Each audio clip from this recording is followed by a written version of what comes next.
Hi, I'm Sean Ferrick from Trek Culture, and you are watching Live Long and Podcast.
Vento, you know the legends better than anyone.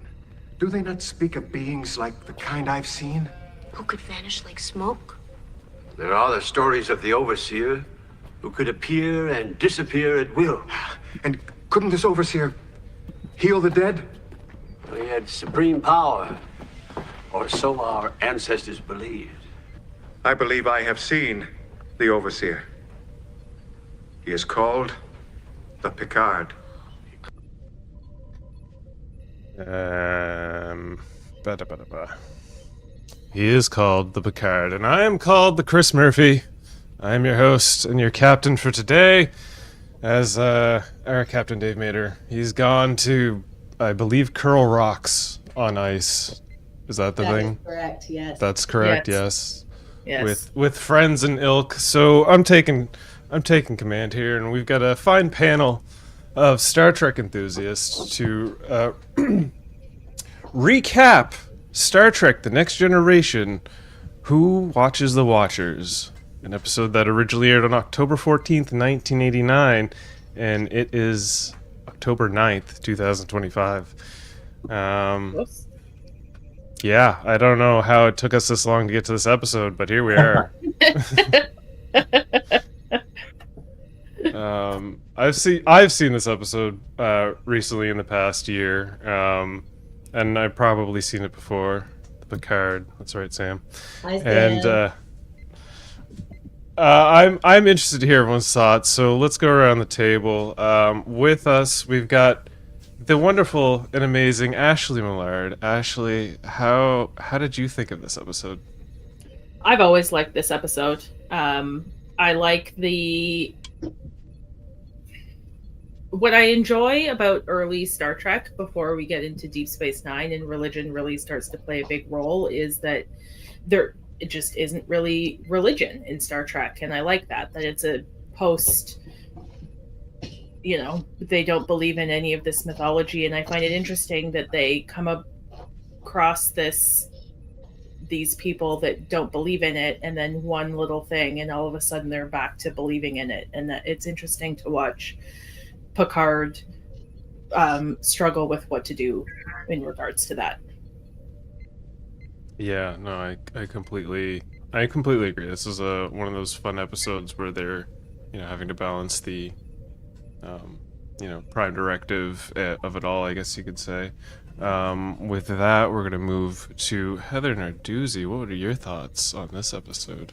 Hello, everyone. So I don't know about all of you, but when I'm watching Next Gen or Deep Space Nine, I find I have hi Kitty. Kitty. Cute. I find I have preconceived notions in my head about oh, I love this one or I don't like this one. And sometimes I don't even remember why I don't like it or if I don't like it. So it's been really fun to do the rewatch of TNG, watching every episode with everyone, because this one was one of the ones I had in my head. Oh, I don't really like that one. And I watched it and I don't know why I was thinking that. It's such a good episode. there's so much to like about it. The story, of course, and watching Picard grapple with that, with the Prime Directive, and like the costumes, the hair, the makeup, all kinds of things to like about this. So I'm excited to get into it with all of you. Kitty indeed. Kitty! Hello, Melanie.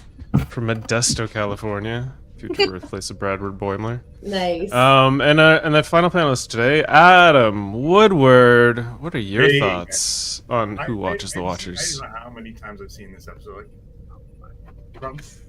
A lot. And I enjoy it every time. I just watched it again on Tuesday night. And again, saw some new stuff in it. Probably stuff I had forgotten I saw it. But I enjoy it. I think that actually you're right. Like this was like a unique episode for the time, you know, and it still is. It's a standalone by itself. They broke the Prime Directive. Nobody cared. You know, they always break the Prime Sure. Directive. There is no reason for the Prime Directive. No. But it was a thoughtful episode. It was really. Like, I think that it made sense. Like, you know what I mean? It wasn't just a story for the sake of a story, unlike the last episode or the last many episodes of Strange New Worlds, which were really just episodes. As you know, I don't like them as much. So, great. Let's talk about it because I don't want to blow my stuff. No, absolutely. Again, I agree with all of you. This episode is great. It's a good examination on, you know, the concept of God and how primitive cultures may perceive cultures that have just clearly more technologically advanced and how they could be God. But yeah, you're right. We should just warp into this episode. So let's pull up the screenshots here. So we're going to start with the cold open. As you can see, Picard gives us the star date, which I don't remember. I don't think if anyone else can remember, but, you know, They're that's made not up important. anyway. Yeah, they're made up anyway. We're in space. We're approaching a planet filled with proto-Vulcans. And they're in contact with a research team that is in their little cave nest watching tower, but they're having technological issues. Geordi is informing, you know, I believe, just the parameters of the whole mission of what's going on there and how they're trying to check out this proto-Vulcan. Even though I watched this episode not an hour ago, I forget how this beginning conversation goes. But, you know, I believe the whole concept is while they're on the call, an explosion happens, they'll be there shortly. Picard's like, quickly, walk 9. When I was watching this, rewatching in university, so in some of them in the early 90s, I had a roommate who'd never watched Next Gen at that point. So every episode we got into something where, you know, they had to get there faster. And they go, okay, let's go from warp 5 to warp 7. Like, why don't you just go to warp 9 right away? And I was like, you know, it's dependent on the emergency, you know. What's the point of the in-between numbers? Just it's either impulse or 9. I don't understand this.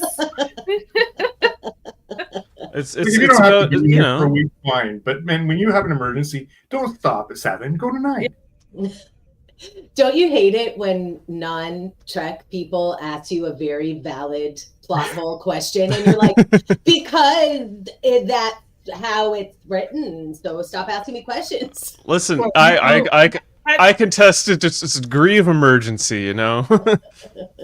Heather, I'll do you one worse. I do it to myself watching the episodes. He one time said to me, "How come there's running lights in space when there's nobody around? Like, you know, like little face flash."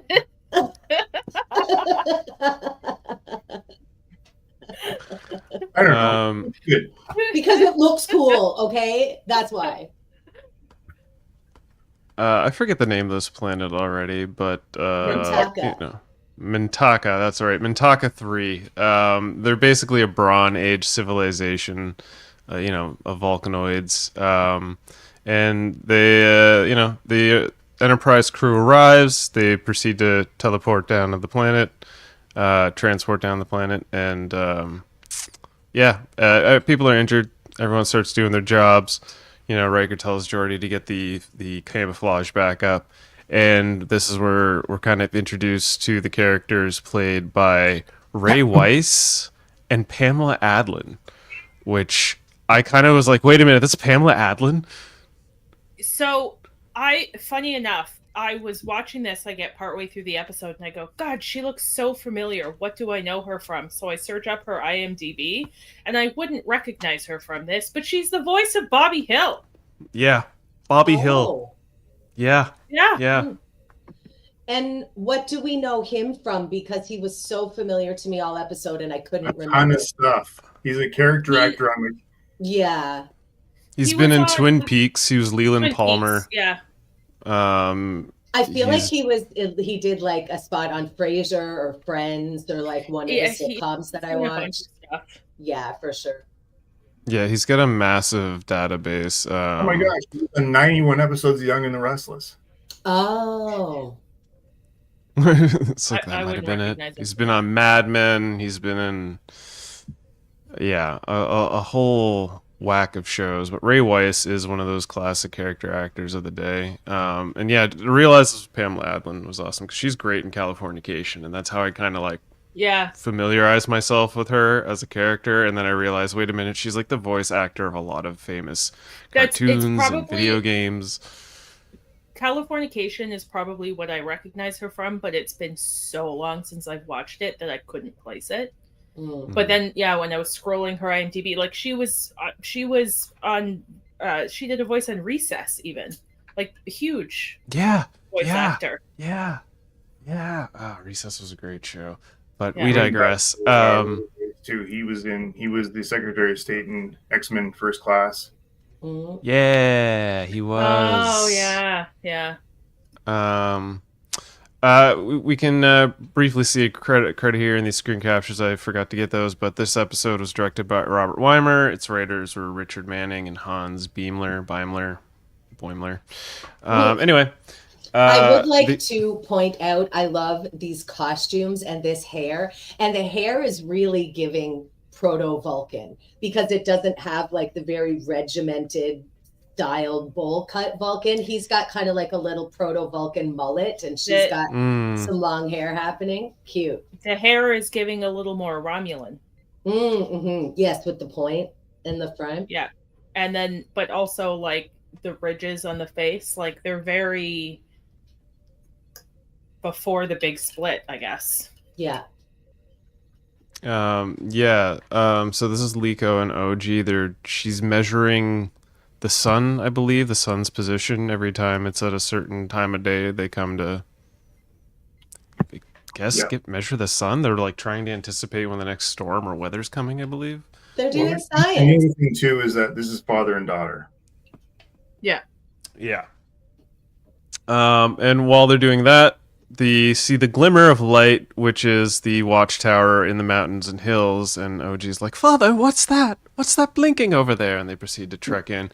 We go back to the away team. Geordi's almost done fixing the force field, but it's giving off electrical discharges and whatnot. I believe Data is trying to calibrate. These two get a little closer.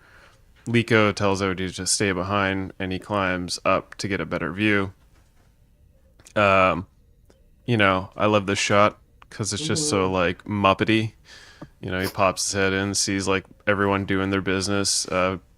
Crusher's attending to Jordan B. Peterson here, and everyone notices Liko sitting in the window. Then he touches the wall, gets electrocuted, falls to a nasty fall. OG freaks. She runs and hides, and Crusher's like, "Quick, beam us up." But the Prime Directive, damn the Prime Directive, this man needs to be saved. I don't think she even thought about it for a second. No, because she's a doctor, so she's going to react to saving someone's life first. But listen, if they gave a crap about the Prime Directive in any way, that watchtower wouldn't even be there. If they care so much about not messing with pre-warp civilizations, why are they even there? Leave them alone. It's not like they have ships that can fly out from orbital space and observe them or anything. And get all the readings and observations they need and not be seen? Yeah. And of course, we'd be remiss if we didn't mention this idea was revisited later in Insurrection, but they had a cloaking device instead of like a wide open watchtower. Just there for everyone to see. They had a cloaking device in this one too, but when the explosion happened, it went down. It was visible. So you see, this is where I actually I was trying to remember what other I was waiting for Data to go crazy, and I go, oh, he's on the ship. Thank you for reminding me of where that came from. I couldn't remember. So, Right. It was an insurrection at the start. Yeah. Yeah, so yeah, I agree. Crusher's just gonna do her job. She's gonna make sure everything seals. I think Geordi at this point gets everything turned back on. The rock wall faces, and OG now looks like the crazy lady who watched her father disappear.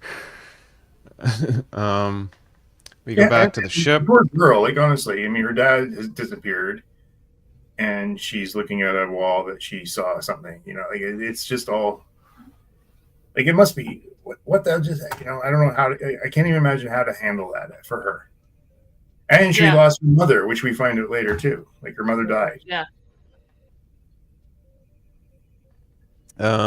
Crusher's attending to the wounded here, I believe. It's Dr. Mary Warren was the character.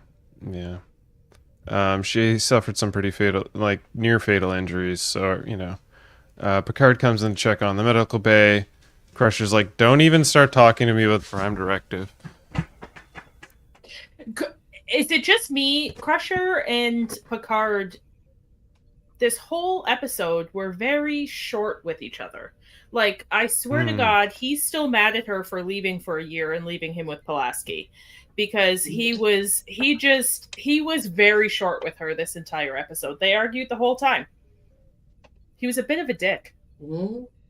Just because his physical was coming up soon and he didn't want to do it. Maybe he's picking a fight with her so they can make up later and have a secret baby that she never tells him about. Yeah. Fucking bitch.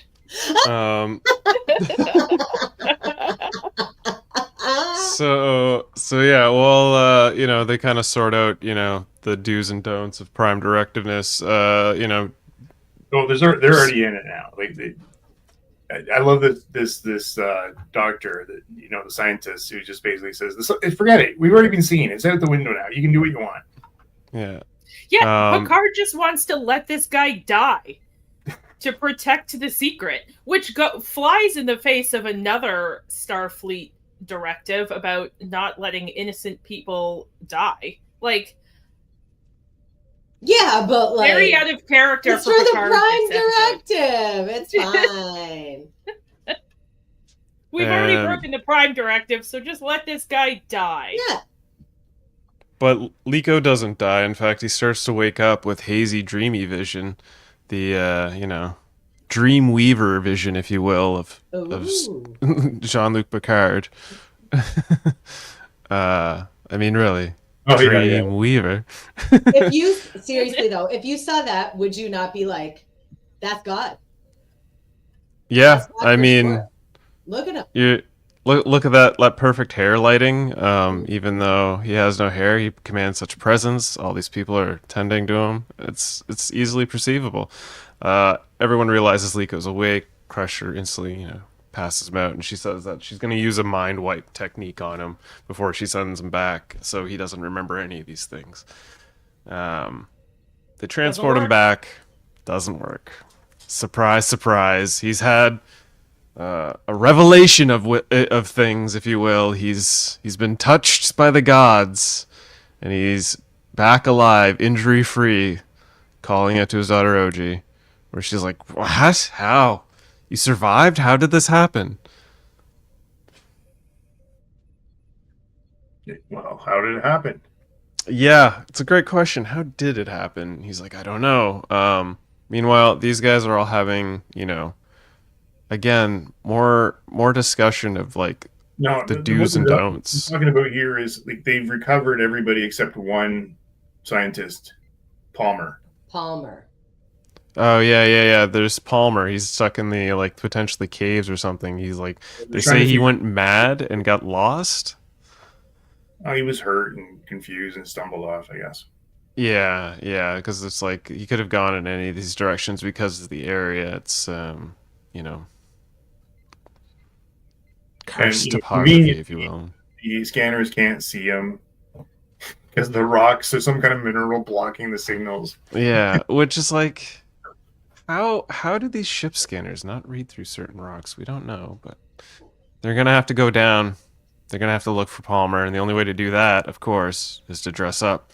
So now we get I love somebody at the table there where they were going, "Oh, I have an idea how to handle this."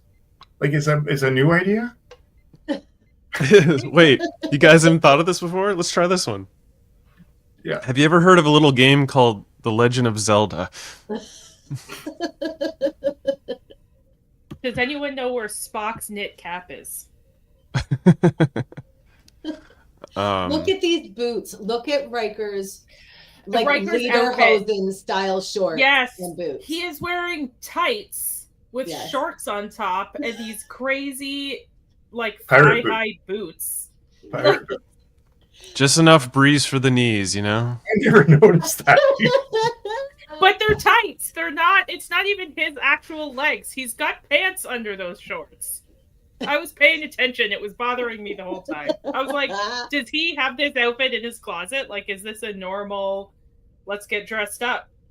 Listen, Oh, you know, these are from him and Troy role playing in the holodeck. 100. I was about Yeah. to say, yeah, this is some holodeck cosplay. Right here. Playing Yeah. pirate and wench. And look at the deep V in Riker's costume. Mwah, I love it. Yeah. So as they proceed to walk, Troy proceeds to inform Riker that it's customary for the ladies in the society to lead, as he believes it's a sign of, respect or whatnot. And she's like, actually, it's a sign of, bartering. If another person comes, then we barter our services. And he's, what kind of services? Oh, all kinds of services. And he's like, this is an advanced culture. Always thinking with his penis. Yeah. Yeah. And she's going to pimp him out, apparently.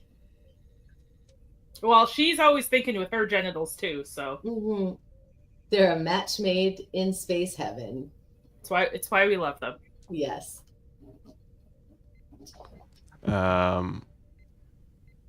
Sorry, I had to deal with the thing there. So we get back to that opening scene where we played the clip, but yeah, Liko is announcing to everyone that he's seen the Overseer, he's seen the Overwatcher. He talks to Fredo about how if there was an Overwatcher, he'd be a god, and he's seen the Picard. And Fento. Fento. Yeah, he speaks to Fento, and Fento agrees. Yes, you're kind of in line with the old books, so. He starts to speak highly of the Picard and how there's a god and all these things, and they have to please them, and it's quickly dwindling into religious madness, so to speak. So this is Luria, and she's like the leader of the group, I guess. Mm-hmm. Mm-hmm. Yeah, she's the wisest one. Everyone sort of listens to her.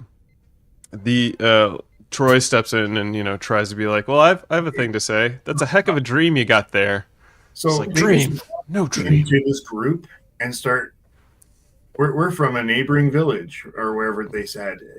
I find this very hard to believe. We're from a neighboring village, and we're gonna gaslight you into believing you were just dreaming. But whenever they do this, like when they're on a planet and they go, "Oh yeah, we're from the next province or the next village over," Yeah. it just never feels right. Yeah. No. And Not you know, quite. what was the episode where Data was like,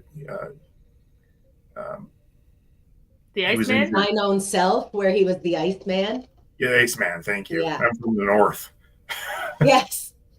Yeah. When he's Jaden?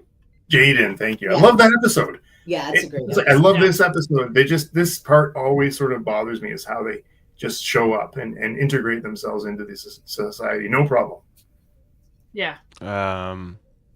Yeah. So while they're trying to gaslight Liko, that's when the other crew pull up disheveled Palmer.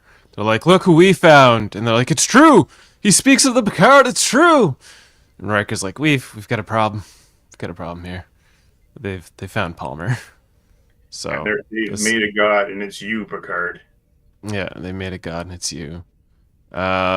Peterson's like, "It's too late. Just go get him." It's like, we can't do this.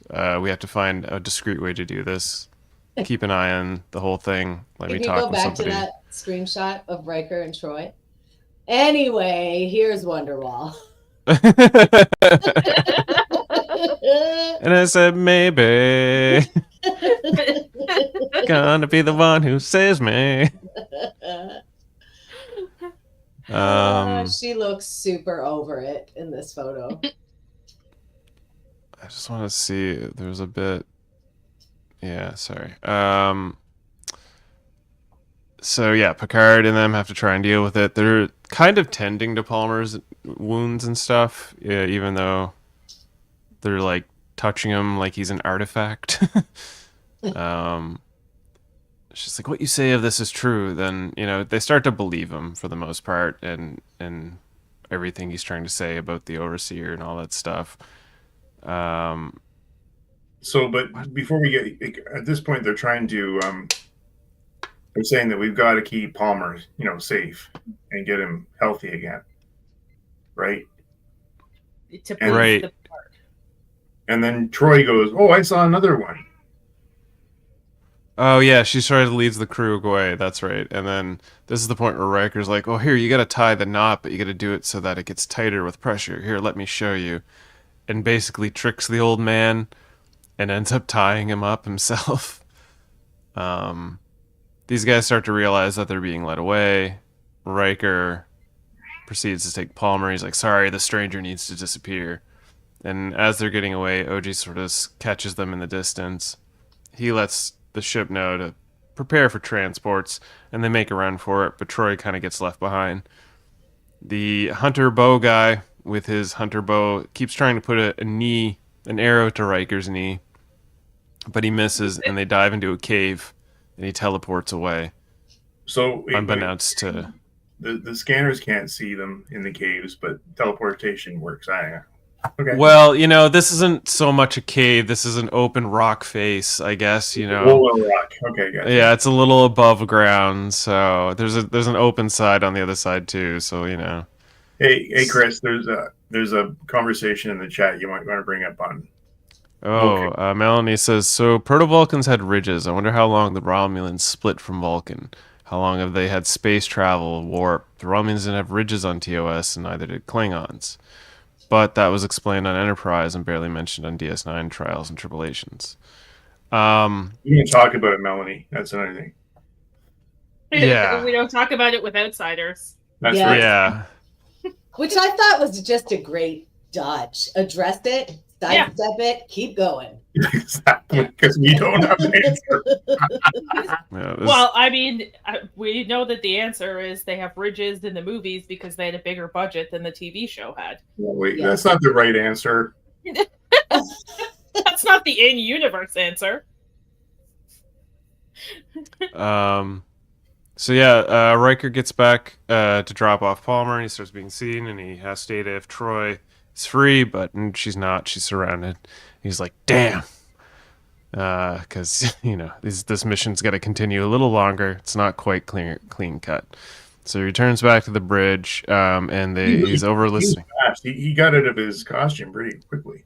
Yeah, he cleaned up, got a haircut real fast, or at least took the wig off. Head back to the bridge. They're over listening to Troy, and basically everyone here is talking about how, they need to appease the Picard, and the only way to appease the Picard might be to sacrifice Troy. But they're like, no, we'll just keep her captured. It's like, no, the Overseer needs vengeance. It's like, well, we're not going to hurt this person, are we? It escalated quickly. It went from A to why?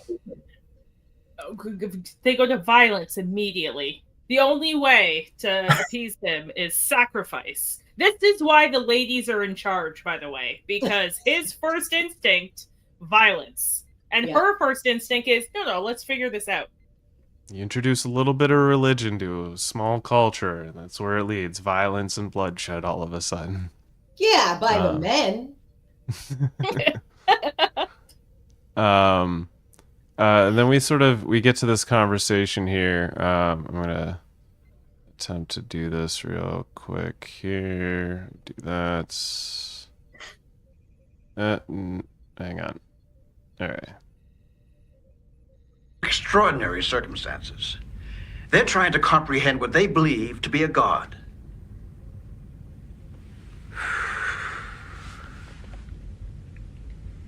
Recommendations.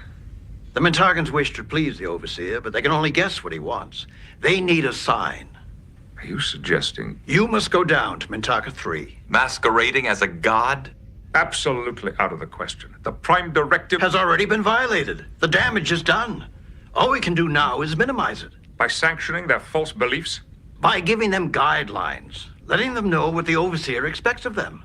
Dr. Baron, I cannot, I will not impose a set of commandments on these people. To do so violates the very essence of the Prime Directive. Like it or not, we have rekindled the Mintargans' belief in the Overseer. And are you saying that this belief will eventually become a religion? It's inevitable. And without guidance, that religion could degenerate into inquisitions, holy wars, chaos. Horrifying. Yeah, In it's for horrifying In indeed. for a pound, you know. In for a pound. Yeah. Removing that, returning to that. There we go.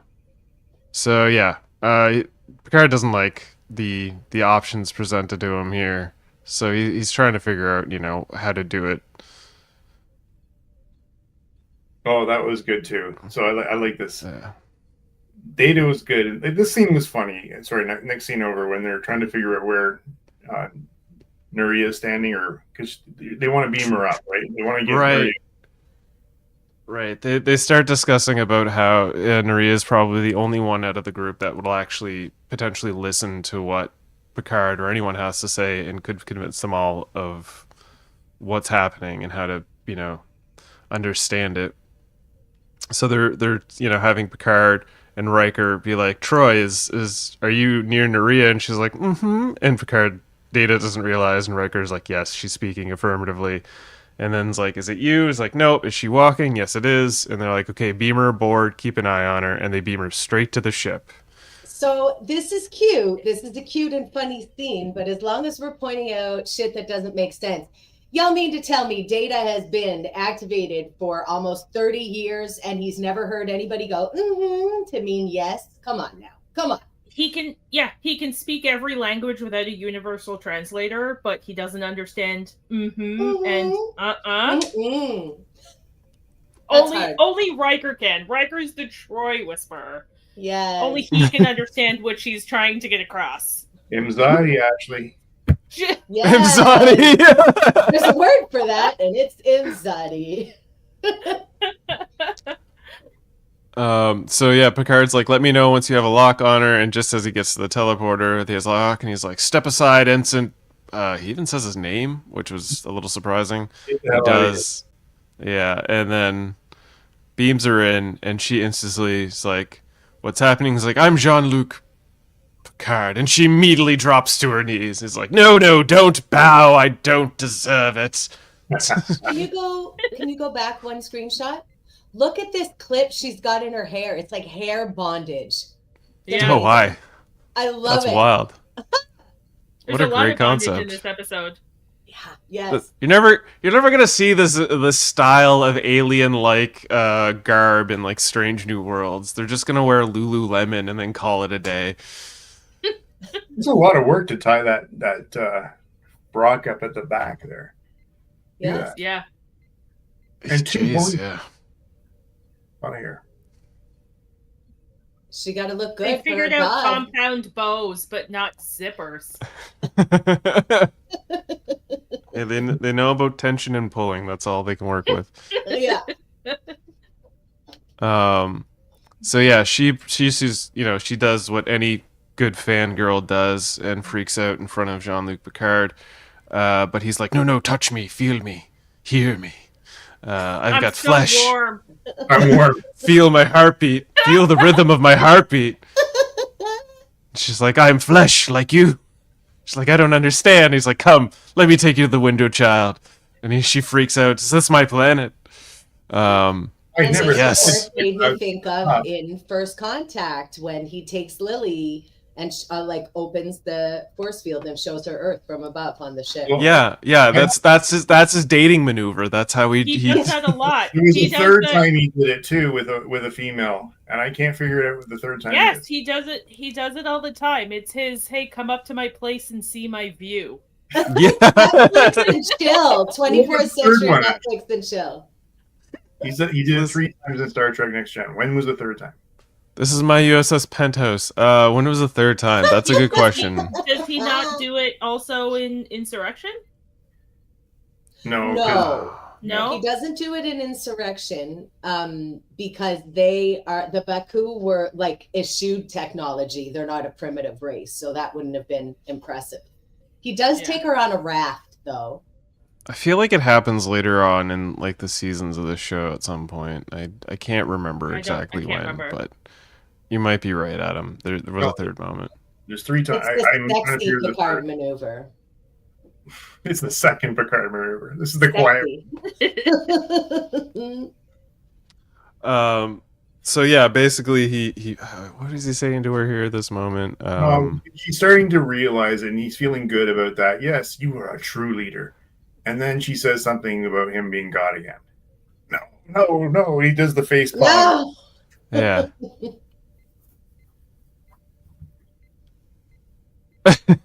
Yeah. Yeah. Where she gets in the conversation about can you reverse death or something like. Yeah, she was asking. Right. Six Before, people died, and 4 of them were kids. Can you bring them back to life? And he was like, "I thought you understood." He's like, no, we can't. I can't do the undoing of death thing. He's like, listen, let's think of it this way. You live in huts now, and she's like, yes. She's like, yes, I do. And it's like, what did you live in before? It's like, well, we used to live in caves. Why don't you live in caves? I love this scene because he walked her through logic to get to the point. Yeah. It's wet and it's dark. It's like, of course. Well, it's because you invented bows and arrows. And to that lady that living in the caves, bows and arrows would be magic to you, but it's a tool, and that's how we do things up here. This is just a big tool, and I'm using it. Look at my tool. We get back down Very warm. It's very warm. We get back down to Liko and his fire pit. He's convinced that, the Picard is angry because the storms have arrived early. So naturally, if you want to stop a storm, you've got to sacrifice a would-be virgin. Now, he can't sacrifice his daughter because that doesn't make sense. We've got to sacrifice the stranger that is Troy. We get a nice little shot of... This is the Stargazer, I believe, wasn't it? That's what this one was called. And yeah, she's like, look at all these technological wonders. How are you not magic? She eventually comes to realize that, yeah, it's all just a whole technological game, and she needs to get back. She hasn't quite got there yet, and that's the problem. She's not convinced. Because after this thing here, so he ends up now taking her to sickbay to watch. You'll get right. Yeah, because that's right. She's like, you need to understand. She has to watch someone die before she understands. Yeah. That's where we get back to Dr. Mary Wellen, who's basically, she passes out in a very... Yeah, she's not being taken care of. There's no pain management happening. Yeah, no pain management. My favorite is Dr. Crusher just going, she doesn't have long, in front of her. Yeah. Like, she just turns around to Picard and is like, she hasn't got much longer anyway. Go back. This doctor on the left here, I don't know. All he does is look at his little keypad and monitor. Like he's texting. I can't wait to get off work tonight. Oh my Just God. keeping notes. So Crusher had 0 bedside manner. Used no pain meds. He's like the most passive face ever. He's not even Vulcan. He's not even Dr. Solar. No. She had a pretty big crew this episode. Quite a few nurses and doctors. So yeah, when Dr. Warren dies, Dr. Peterson gets sad. She witnesses that people do die. She touches the dead. She realizes, oh, it's all just mortals. We're all just mortals. That's when the sacrifice of Troy is about to happen. But, from the corner walks the Picard and... what was it? Nuria again. Liko basically starts to do the bow thing. He's like, you're a god. He's like, I'm not a god. He's like, believe you. I believe you. You're a god. He's like, no, you don't believe me. I'm not a god. Just, like, what do I need to do? He's like, well, the only way you can prove it is if you die. That's when he draws the bow and arrow at him. She tries to do it. I want you to bring back my wife. I'll give you my whatever, and Yeah, exactly. That's the thing. His whole thing is he really wants his dead wife back. But Picard's like, I can't do magic, man. This is impossible. You know, if I gotta bleed for this, let's do it. I've been stabbed in the chest before. Shoot an arrow at me, and he takes one to the shoulder. Because OG, pushes her father and works his aim off. Thankfully, she's like, "It's blood. See, he's but a man." And then we get a quick cut. I loved when he got hit. Like, he flew back. Mm-hmm. Yeah. Wham! Yeah. Stuntman really got his paycheck that day. It's a really good scene. Like, Patrick Stewart always brings it, and just watching him perform that scene, I found so moving. Like, he really goes for it. You buy it, Yeah. It's all that theater stage acting from years. It just really helps sell it. It's half the reason the show's so good. Yeah, so we get the final, goodbye. He's in an arm sling. He's like, we are just technological people. There's the watch nest. Tells Geordi to turn it off, discontinue it. They say their goodbyes. In this scene, before you move on here, but like, even Liko goes, we can't give you technology because you'll use it badly. Liko has this big epiphany and sounds like a guy that's now in the 23rd century. Which I thought was interesting. Again, it seemed the only criticisms I have about this episode is how quickly it wrapped up. Yeah. It wraps up far too quickly. And back then, I mean, and if you guys see me talk about this before, like, these episodes were 42 minutes, after commercials. Mm-hmm. And so they didn't have much time. Like, nowadays we get, only 10 episodes versus the 26, but they go an hour 15 sometimes. But back then it was 42 minutes. That was it. Yeah. It was 42 minutes of excellent examination on, origins and sometimes they wrapped up very quickly. That was, they had to, they had a time constraint, I guess. Yeah, they had to keep it together. For me, this was the episode. I always never remembered where he got the thing that he hung on the back of his chair in his quarters, and this is it. Oh, right there. Oh, I've never noticed that. No, me neither. Nice catch. Neither did I. So when you think of when he says he'll never forget them, it's true, because he said that line and I was like, we never hear about them again. So we were talking the other night on For All Mankind about I don't know if we were talking during the episode or during a podcast, but we were talking about Picard and watching. Is Kevin actually? Kevin said, "Don't watch season 3 again. It's not as good." But of course, I didn't listen. So I started watching it last night, and in Picard's office, in his estate office, he's got that thing, the I don't know what you call it, decoration for the back of his chair. He's got his flute and another, but these things that he received from these cultures are so meaningful to him. That's what he took with him. I mean, I found that pretty interesting. Yeah. Well, we know he's an archaeology buff, and those are things that interest him so much. So it's really cool to see those callbacks. Yeah, but more than that, it's like the relationships he does, in that one couple hours with Nuria, or in that 20 minutes with that other, he built a family. It's just very cool to me how it was just so interesting to him, but meaningful, because the guy was a pretty important character in all of Starfleet history and lore, and these are the things he took into his retirement. What's Norman saying?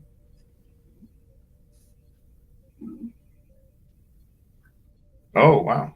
Oh, your favorite Prime Directive episode in all of Trek, Norman. And there are a lot of episodes that deal with that. So it's a big statement.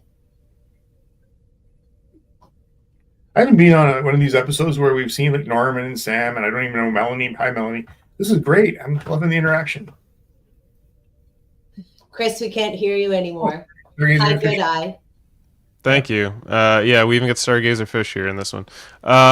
So yeah, no, that's basically it for the screen captures in the episode for the most part. Norman, he gave it a 9 out of 10, which is pretty cool, and I kind of agree with him. It is, as you said, Heather. There are a lot of Prime Directive episodes, but I think this one does it to almost a really perfect examination, even though it's rushed at the end, like you said, Adam. This is a good episode that just sort of like, well, what if they're put in these scenarios that really requires them to break the Prime Directive in so many manners, and how is the species going to evolve because of it? Although we don't really see the outcome, it'd be nice if maybe we get it. I would like to think that if, in the world of Starfleet Academy, we'll get like cliff notes on stuff like this, like they talk about this planet and its evolution and how it evolved from, say, this position to where it will be in the 4,000 years that they jump into the future. That's what I'm hoping we get at a Starfleet Academy, but like I think little you're callbacks like that. really optimistic. Come on, man! Have you seen the boots? Didn't you see the boots they posted online? Jeez. The boots are wonderful. I'm optimist when it comes to Star Trek series, and then they just really disappointed me recently. So I'm not gonna. Adam had a bad breakup with Strange New Worlds, and he's wary now. I do. You want to back, Chris? Sorry, yeah, I was gonna say before we get into the rankings, I believe we have a little fun facts with Adam. So, what do you got for us, Adam? Because the one that I knew, which was Bobby Hills in this episode. Now, I don't want to step on your toes, but I would like to say a fun fact. Oh, you go first. Okay. I'll fill in. So, the idea of a character in a show becoming a god to a civilization was done in 2 other shows that I like very much. The Simpsons on the Treehouse of Horror episode, The Genesis Tub, where Lisa's doing a science experiment with her tooth and a static One of my shock favorites. Yeah, it's so good. And then South Park did it in an episode called The Simpsons Already Did It. And it was Cartman, and he had sea monkeys, and the sea monkey civilization thought he was a god. And they also talked about in that episode how, of course, the point of that episode is that you can't come up with anything new because everything's been done already. And the Simpsons have been on for 1 million years. They've done so much. But they also said that concept was ripped off of a Twilight Zone episode, which I don't know the name of. Maybe you know, Adam. I don't know that, but I will say this is like, and then you want to even go to, pardon me, oh my gosh, it was just in my head, the Orville, and they had Kelly become the god, and that was, she became the god on the planet, and then but they carried it over a few episodes, which was great as well, so kept trying to fix it, didn't work. I feel like it happened on Futurama as well, but I can't think of what episode. Maybe I'm just thinking of The Simpsons. Anyway, that's my fun fact. What have you got, Adam? Fun facts with Adam. Okay, we've got a couple things going on here tonight. So the Enterprise visits the planet Mintaka 3 in this episode. Mintaka is also the name of the westernmost star of the 3 stars that form Orion's belt in the constellation Orion. It is a white-blue supergiant located approximately 900 light years from Earth and over 20 times larger and 7,000 times brighter than our sun. Since we started For All Mankind, it's become this renewed, just for everybody watching and listening, renewed interest in just space in general. And I'm so jazzed about the next moon launch, which is going to be in orbit around it in April of next year. So anything like this is just making me just excited.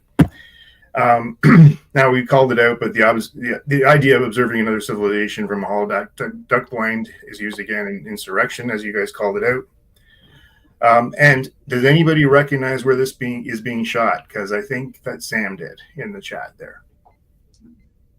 Vasquez Rock. Did he? Vasquez Rock. Where they would have done like the Gorn fights and in the arena. Yeah. Yes. Good job, Sam. Okay, so this is indeed the second of 3 times where Picard shows a native female her home planet from orbit. So it happened in season 2 or 1. I can't figure it out in my mind. If anybody on the chat can figure out what episode that is, I'd love to know. And was the third time in First Contact with Lily, or was it a third time was in with Next Lily. Gen? This is the second time. There was Okay. a first in season 1 or 2. I see Ashley's going to get to searching here. I'm going to see if I can find it. Okay. On the note of the Twilight Zone episode, it's called The Little People, and it aired March 30th, 1962. So pre-TOS and everything. Yeah. Opening narration. The time is the space age. The place is a barren landscape of a rock-walled canyon that lies millions of miles from the planet Earth. The cast of characters, you've met them.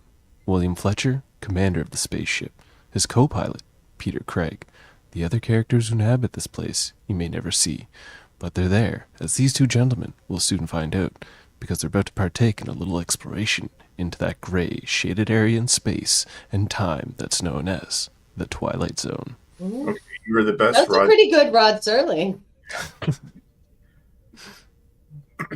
Okay, Who Watches the Watchers is sometimes incorrectly quoted to Plato. Although in one of his debates in the Republic, he has a similar theme. He never writes anything that could be translated into that specifically. And then finally, this is the first of 2 times Deanna would wear pointy ears.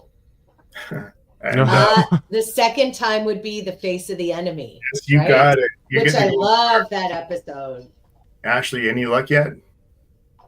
It looks like it's from the episode First Contact, which is season 4. So Justice, though, it's from Justice. Ambulatory Bird there says it's from Justice. The innocent blonde species. And then he shows Alfie Woodward. Yeah, we knew that one. Contact. So yeah, Face the Enemy. In Justice, that's the one where Wesley falls in the bushes and right? They bring somebody up on the ship in that one. I can't remember. Yeah, but they're not like a pre-warped society. Yeah, I don't know. We'll figure it out for next time. Okay. But I'm saying it looks like it's the episode First Contact, not the movie. Oh, okay. The episode, which is season 4. That's the one with Riker and BB Newell. Riker makes yes. Yeah. Which episode? Who's that? BB Newworth is Riker's being held captive, and she says that she'll help him escape if he does the Riker maneuver on her. Right. The Riker maneuver. I love it. Yes. So does that mean her chair is a face? As Norman just says it very plainly. Riker bangs Lilith. That is correct. Yes, Norman. Never mind the Heather. This is it. I don't have Dave's scoreboard link, so we'll still make sure we get these passed on to him next time he comes through. But we've gotten the scores for this episode, so we'll go around the table. We'll start with Adam. Adam, what is your score for this fantastic episode of Who Watches the Watchers? It's a solid 8. I'm being a little more critical these days of episodes because I really want to save the 10s for the real special ones. So an 8. Heather, what's your score for this episode? This is like an 8.5 for me. I was, as I said at the top of the show, I did not remember how good this episode was, and I really enjoyed watching it again. I'm going to say 8.5. I'd give it a 9, but their makeup was very orangey. I'm deducting half a point for that. little too Jersey tan. Riker's short pants. Yes, the short and the tights under the short pants, girl, please. His midriff, I love that. That was somebody else made a comment about his midriff. His midriff. Great knee midriff done right there. Sam's giving this one a 9.5. Ashley, what's your score for this episode? I'm the same as Adam. I'm an 8. All right, and I think I'm gonna mirror Heather here. I'm gonna go with an 8.5 as well. It is a solid episode. It is a great exploration. It is a bit rushed though, which makes it not perfect, but it's as good a Star Trek episode as you're gonna get in season 3. We don't have the spreadsheet handy, but I think this is the highest rated episode we've had so far this season. I think we like this one the best out of everything we've watched this season so far. I believe so, and I believe the IMDb rating for this is 8 as well. So it seems like a pretty large consensus. It's a very thoughtful episode. They didn't. I mean, it was. I get it. It was rushed, but I still think it was really well done. Mm-hmm. Alrighty. With all 49 ratings. With that, I think we can wrap this up. We've captured the essence of who watches the Watchers to its nth degree. I had a lot of fun. I'm very excited to see all these new people here that I've never seen. We've reaching double-digit viewers in these episodes. We got to thank you guys for popping in here to watch us here at Live Long and Podcast. Please leave your comments. Please subscribe. Please like. These things help us. We are small, but we are mighty. And anything you do helps us to keep doing what we do. So, let us know what you think about the episode. Give us your ratings. Give us your comments. Give us your tidbits, your news, your information, anything, and what you're looking forward to. The next episode, we're coming back next week, is The Bonding, Season 3, Episode 5. Yeah, it's... Now, are those real candles or replicated, Worf? They better not be replicated or Thorella's going to be mad. Yeah, this is not to Klingon degree. I think this is prepared. I'm going to roll out with this little clip here at the end, which I enjoyed, and then we will call it a day. So hopefully everyone can hear this all right. Picard, why would a people so advanced want to learn about us? We were once as you are now. To study you is to understand ourselves. Why do you have to hide yourself from us? Because their presence would affect us, just as it affected me. Good old Lico. It is our highest law that we shall not interfere with other cultures. Which we break every... Revealing yourselves was an accident. Oh, yes. And now we must leave you. Why? There's so much... Rid you up, and now we're leaving you. Goodbye. That, too, would be interference. You must progress in your own way. So we will.